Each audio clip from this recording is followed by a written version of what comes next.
Olá, meus queridos alunos, minhas queridas alunas, estamos aqui mais uma vez, para nosso bate-papo aqui na Rede de Saberes, Então sejam mais uma vez bem-vindos.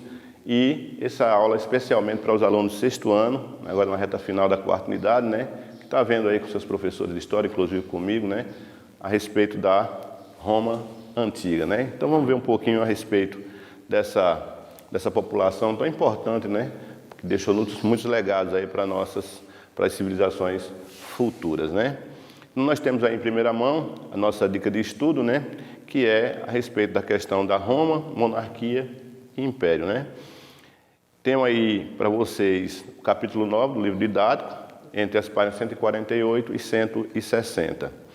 E, a partir do momento finalizando essa aula, vocês terão que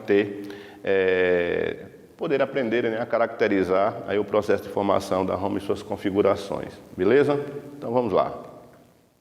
Então vamos dar só uma olhadinha aqui em algumas imagens bem interessantes sobre essas cidades, que foram formadas num conglomerado de prédios antigos, mas que também representa hoje uma cidade moderna, uma cidade turística, bastante visitada inclusive, que tem também como essa parte econômica, o turismo muito forte. Então temos aí o Coliseu, que é um dos mais antigos e maiores anfiteatros do mundo, E foi preservado justamente da época do Império Romano. O centro político, onde tem as discussões políticas, onde tem as reuniões dos cônsules para as decisões que seriam tomadas para a governança da cidade, E aí está a belíssima Roma, nos dias de hoje, nos dias atuais, o rio Sena aí, Siena, muito bonito por sinal. Mas vamos em frente, Então tá aí, a cidade romana e suas características. Roma, capital da Itália, é atualmente uma das cidades mais visitadas da Europa, Então nós sabemos aí que toda essa conjuntura está no continente europeu, Nela o presente e o passado se misturam, justamente por quê? Porque é uma cidade que representa muito para as civilizações posteriores e da própria época também, durante ali os séculos iniciais da nossa civilização, Ao mesmo tempo em que é uma das capitais de estudos, cinemas, as indústrias da moda e também uma porta aberta ao passado, como eu já tinha frisado, é uma cidade bastante antiga, E tem o seu centro histórico, visto a imagem com o maior museu a céu aberto do mundo, que foi lá onde eu mostrei o Coliseu, Nós temos aí o Império Romano, e aí já voltando ao passado mesmo, não é mais essa questão dessa conjuntura atual, onde nós tínhamos aí o Império Romano do Ocidente e o Império Romano do Oriente, formada por grandes cidades, com uma população bastante extensa para a época,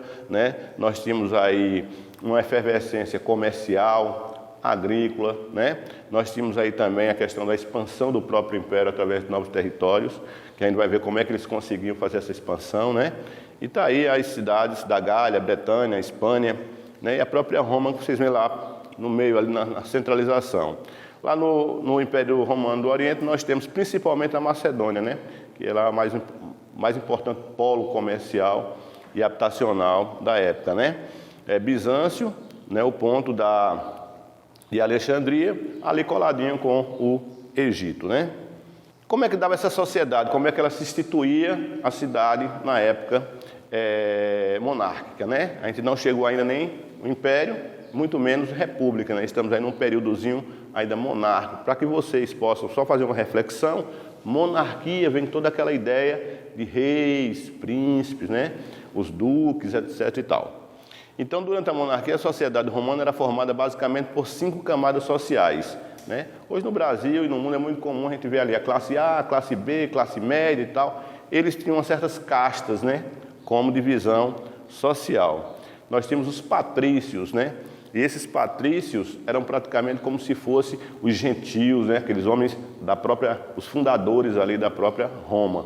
Isso quer dizer que eles tinham certos privilégios, inclusive muitas posses de terras, Eram nobres romanos, donos de muitas terras, muito gado, e eram também os únicos a possuir os direitos políticos, ou seja, eram somente esses patrícios, que poderiam exercer a governança da cidade, e tomar as decisões que lhe coubesse já que naquela época também Roma estava em expansão, então tinha que se construir diques, pontes, estradas, e eles tomavam essas decisões de acordo com os impostos recolhidos, né? E tinha também os plebeus. Óbvio que toda casta ela precisa ser sustentada, né? Ela precisa de alguém que trabalhe por ela, né? Porque eles vivem do ócio, chamado ócio criativo. Não é bem assim não, mas tudo bem, né?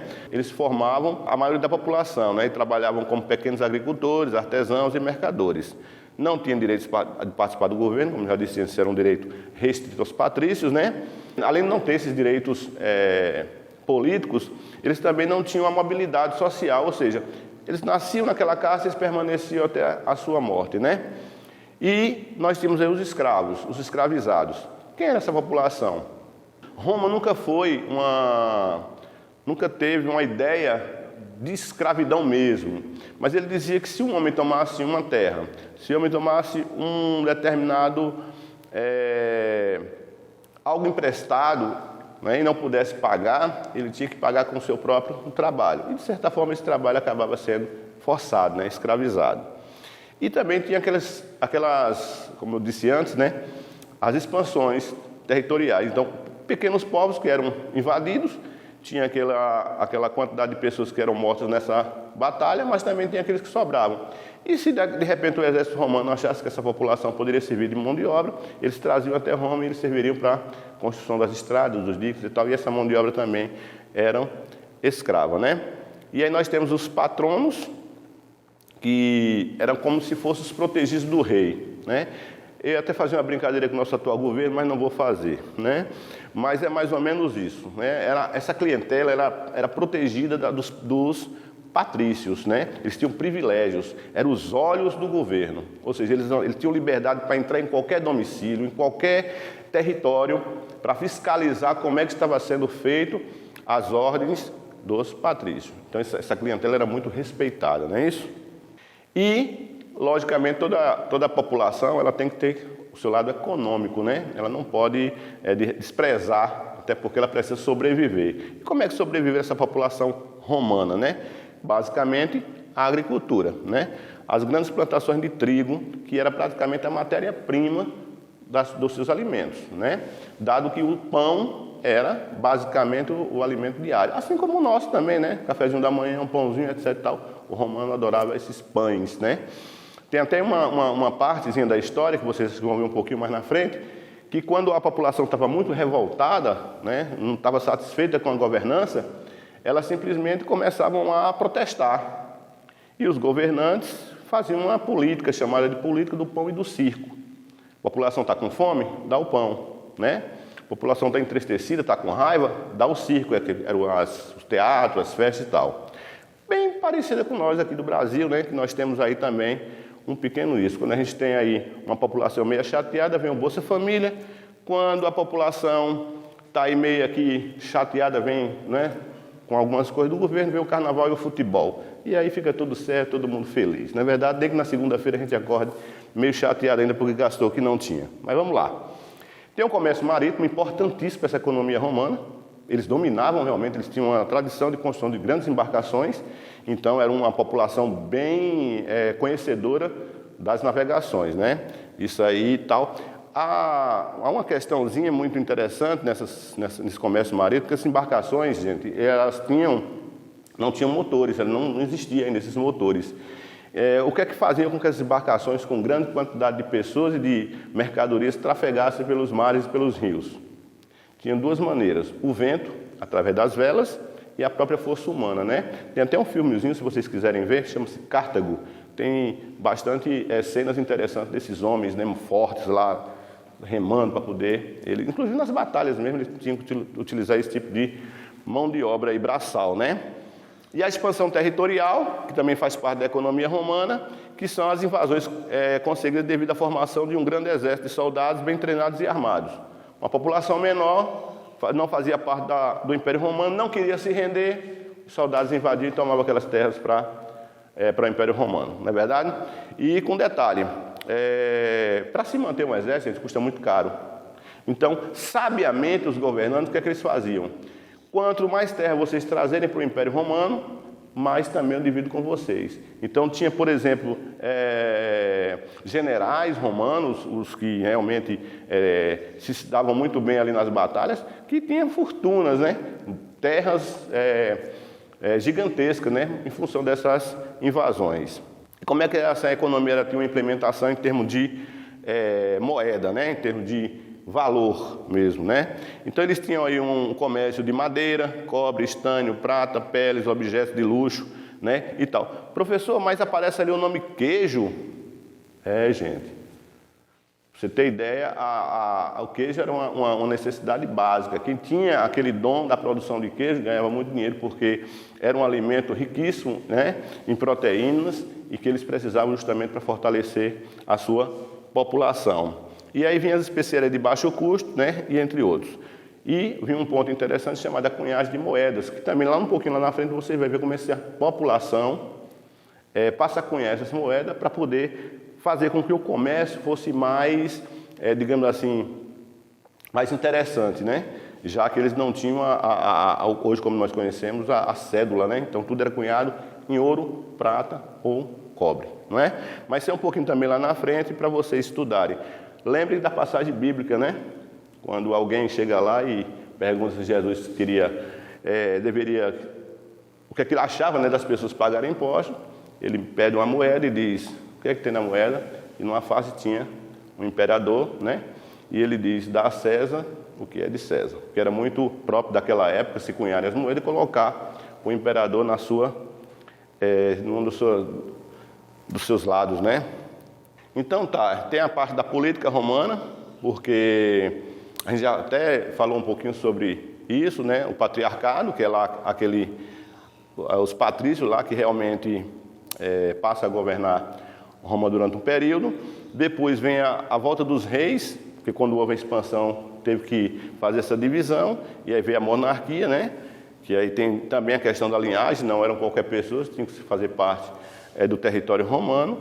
E por fim, e a meu ver como professor de história, é uma das mais belas constituições da civilização romana, que é quando ele se institui a Roma República, né? O período republicano nos deixa um legado na política, na economia, né? E tudo mais. Então, lá um pouquinho na frente também a gente vai poder se aprofundar um pouquinho mais sobre a questão da República Romana. E qual é a população? Ela também está ligada a uma certa religiosidade, né, gente? A gente não pode esquecer que as populações, elas precisam estar ligadas a isso para um fortalecimento de fé, né? Para que possa acreditar, inclusive nos seus governantes. Eles gostam muito, né, de inspirar os seus deuses para inspirar também os seus subordinados, né? E a religiosidade, ela vem até de uma certa ideia de uma população bem antiga, que é os estrucos, e eles também eram politeístas, né? Ou seja, eles acreditavam em vários deuses. Numa parte dessa religiosa, eles tinham como princípio acreditar que toda casa, toda família tinha o seu patriarca, né? E esse quando morria, né, ele acabava sendo o protetor daquela casa. Era como se fosse um protetor daquela família, então ele tinha muito respeito por aqueles mortos, né? Tanto é que diz, olha, o pater, né, o pater familias, que é o responsável pelo culto dos deuses, que é o chamado deuses dos lares, né? São aqueles espíritos que pertencem àquelas casas e àquelas famílias, né? Acreditar na possibilidade de prever o futuro com as práticas de adivinhação e interpretação dos fenômenos naturais. Ou seja, tudo que os romanos não podiam explicar, eles achavam que podia ser também revisto com as adivinhações. No filme 300, é outra dica que eu estou dando para vocês, tem bastante coisa sobre essa questão dessas adivinhações e interpretações dos fenômenos naturais. E como eu gosto de fazer sempre, um desafiozinho para que vocês possam memorizar. Então vamos lá para o nosso quiz, né? Então a história de um povo pode ser estudada e contada através da arqueologia, paleontologia e outras ciências. Uma dessas ciências é a filologia, nome estranho, né? Vem de filó, mas eu quero que vocês descubram, então dá uma pausazinha no vídeo, vai lá, faz uma pesquisa, descobre, gente, o que essa filologia ela estuda. Se é a cultura de um povo antigo, se são as leis de uma civilização da antiguidade, se é a língua da comunicação de povos antigos, ou é a religião dessa uma civilização moderna, beleza? E aí fica a nossa dica, né? A nossa reflexão, né? Em que a gente diz sempre que o professor, né, o educador, não corta asas, né? E sim apenas orienta o voo. Obrigado e até a próxima, gente.